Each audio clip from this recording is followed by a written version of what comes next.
Okay, step 2.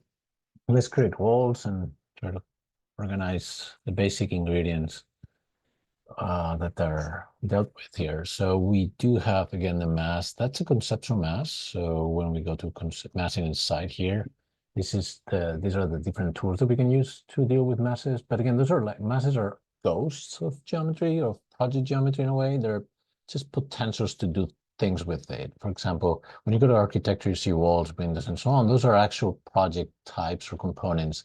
When you go to massing inside, these are masses that you can generate walls from and roofs, etc. An important button will be this first one that allows you to turn off and on the masses themselves. So you can see the project with them or without them. And then you have those four tools that are quite useful and necessary, like floor, walls, and roofs and current systems that we can generate from these masses. Okay? Again, this is a bit of unconventional way of working, but it's more the experimental side. In class, we should be dealing with the more ABC ways of going about it. Okay, let's create a wall, some walls. So we have the mass. So let's do a wall, and let's select maybe CMU exterior brick on metal studs, that option. We can change that obviously by edit typing, and we will talk about it in length. But the way that the massing inside works, that you can select, and this is the option, select faces. So you can select the face. And now one thing that we need to make sure is that when we select the face, it goes to the exterior. If in your case, when you select it goes to interior, just Control-C, go back to the walls and make sure that you check here the finished face interior. Okay, that's quite an important one.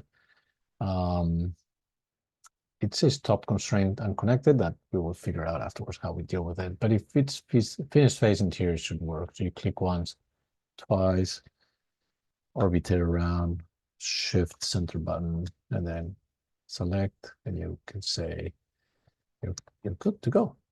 Okay.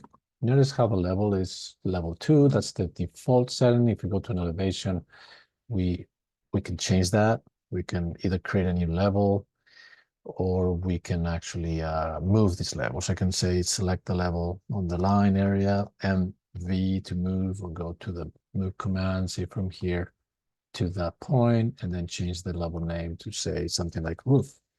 Say yes to change the name, so it's not level 2 anymore. We will do more levels as we move forward. So that's kind of a simple strategy. That will change also the level configuration in the 3D. Okay, so now we can do some basic roofs. So roofs are there. We can select the type of roof, steel truss, or the generic options typically are there for you to do something with them. So you can, change them and adapt them and so on. I'm choosing the basic roof, steel truss, and the reference level should be roof. They're obviously where you want it, that would be roof, and there's an offset condition. So I'm just going to create a roof here and say create roof. So you see what's happening. I'm going to escape that and orbitate to see. So you notice how the roof is placed towards the bottom of the volume. So we can select that and notice that there's a level offset that is set to 0, but that the roof has its own thickness. So we can edit type and see what that thickness is. It's 1 and 9 and 12, or you can go edit type and see all of the layers. We will talk about this in length. So, okay, so basically that would be 1, 9.5. So let's see how we insert that. If we create all the roofs, we can select this and then change that level offset, or I'm going to delete this roof that I place and place all of the roofs again, the same type, and then just make sure that the offset here is set to 1, 9, space 1.5. Typically in Revit, you will insert the symbols for feet and inches as a way. But another thing you can do is just place a space bar between the number of the feet and the inches, and it should work. So now how that I can select, because I have select multiple, select the different faces, they turn blue, and then create roof. So that will create a roof for us. One place to see this properly, if I go to level 1, is to create a section here in the middle. The second you place a section, as you know, it creates the section option here, which is that element. You can double click, or you can double click also on the triangle area on the where it points out, and it will go to that section automatically. Okay, so there is your roof. If we turn off the masses and on, there's how something changes because the mass is disappearing. Okay, we almost don't want it anymore. We can just hide it for a little bit. We do need to offset this. I believe it's 4 inches to the side. So the way to go about it is, well, we can do it a couple of ways. We can do either annotate lines, or we can do what is called the model lines. Those are in green, model lines. And what what you could do with those is just draw stuff in green line. So I'm gonna go to level 1. By the way, the mass inside again could be turned on and off in each of the views. I can go a model line, click here, and then basically say 4 feet. That's what we decided to do in terms of offsetting. No? So notice how that's there. There's a command AL is align, and you can click this option from the modify options, and we can just set first, click where we want to take something, that would be the line, and then second, what do we want to take there? Now it's tricky, but you need to select the face of the edge of the roof, so it goes that way. Okay, good. So in theory, we don't need these lines. I'm going to do model line, which is ML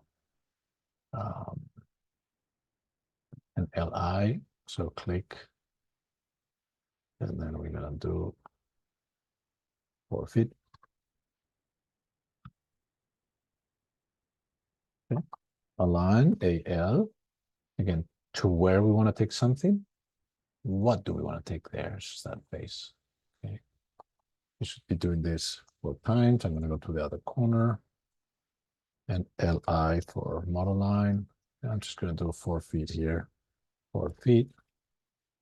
So you can do that, and 4 feet. So you can do that. So we have 2 in 1. AL for model alignment. Select first where you want to take, and then what. That's that little surface. Now be careful not to select the face of the wall. You need to select that little, the edge of that roof. So it goes there, and then this one goes to here. Okay. Delete these things. We don't need them anymore. Model lines are to be deleted typically after. And notice how obviously it's popping up the floor there. There's actually a command. You can select any wall and say attach top base, and select the roof, and it will come down to that. Now I'm going to use a trick, escape that, and say the tab command while I'm on top of the wall to select the 4 walls. Again, tap while I'm on top of a wall to select the chain of walls, and then attach top base, select the roof. Okay, so if we go to elevation, this looks good. If we go to the section by double clicking on the triangle, this looks good. Looks fantastic. Things are fine. Okay. During class, we're talking about what these windows mean or what they do, et cetera, et cetera. So that should be fine. Okay, so I'm going to also deal with other components of the side. For example, if I go to the side view, remember this is turning to true north. Like go to any other view to see how things are happening. This underside component. Here we have trees that we can place, and there's one thing called topo surface. This is good to have a ground. Okay, so we can create a sketch. That's what we need to do. And the way topo surface work is that you can do offsetting things. I'm just going to click 4 times right now.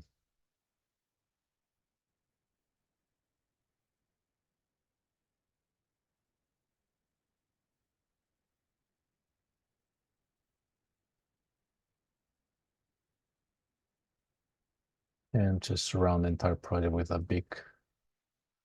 So notice you have that help there. And then you can say, okay, and go to 3D and see what is it that happened here. This thing, when you select it, is called topo surface grassland. There are different types of, obviously, topo surface. If we are into the asphalt wall, that would be the thing. But I'm going to just leave it as grass. During class, you probably have learned how to see things in different ways, of course. So just remember, you can always take a look at the shading and consistent colors, etc., to see how this looks. Now, obviously, we don't want that all to be green, but we're just going to leave it as it is. If you were to change the topography, because it has different, you will use some add points that allows you to be inserted in the topo surface, and then you can change those to be a different height. No, so select, you can modify those and move them up manually, or using the command tabs here, and then just basically escaping that. And notice how that creates a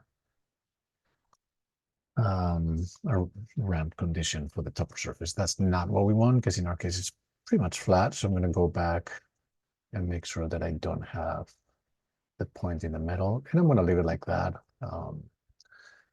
Maybe during class we could see how we can differentiate different parts of a topo surface. The important thing is that under elevations now we do have like an earth pattern to this, and that's pretty much what we wanted to do. So we're in good shape in that sense to create an earth condition for the project. Okay.